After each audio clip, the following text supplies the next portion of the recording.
The Federal Reserve pours billions of dollars every month into the mortgage market. Home prices have skyrocketed beyond affordability for some would-be buyers. How much blame should we pin on the Fed? It turns out that you can't answer that question with the specificity I hoped for. Yes, the Fed is partly responsible for rapidly rising house prices, but other factors are at play, too. Along the journey to my vague answer, we'll encounter cramped houses, an oddly precise number, and a reference to a serpent's anatomy. On March 15, 2020, the Fed flooded the banking system with money to cushion the COVID-19 recession. The central bank cut a key short-term interest rate to near 0%. And it committed to buying hundreds of billions of dollars of government and mortgage debt that were central to the flow of credit to households and businesses.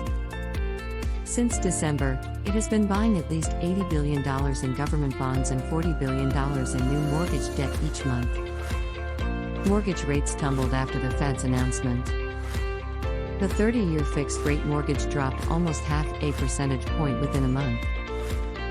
Then it kept falling. In September it slipped below 3% APR and has stayed there most of the time since. As mortgage rates plummeted last summer, home prices blasted off. They remain aloft. In July 2021, the median price of an existing home was $359,917.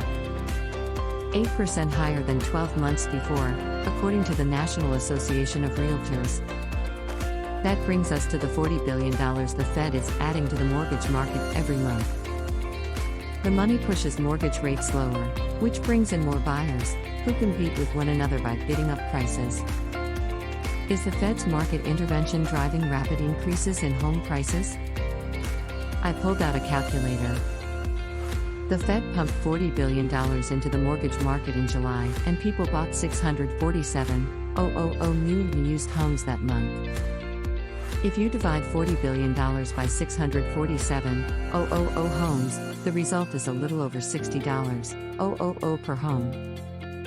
Did the Fed inflate house prices by that amount?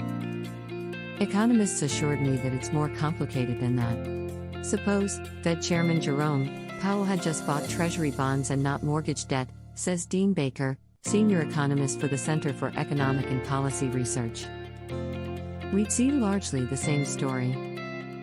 Yelena Maleyev, economist for Grant Thornton, an accounting and advisory firm, says, when we look at the rapid increase in house prices, underneath it we're looking at the significant undersupply of homes for sale. Indeed, for sale homes have been scarce. At the rate homes were purchased in July, it would take 6 months to sell out. A 6-month supply is lower than a snake's belly and signals a dire shortage. When supply is scarce, prices go up. This is all pretty clear so far, but hang on because it's about to get murky. The intersection of the Fed's monetary policy, mortgage rates and COVID-inspired social distancing makes this whole thing too complicated to pin blame on a single factor.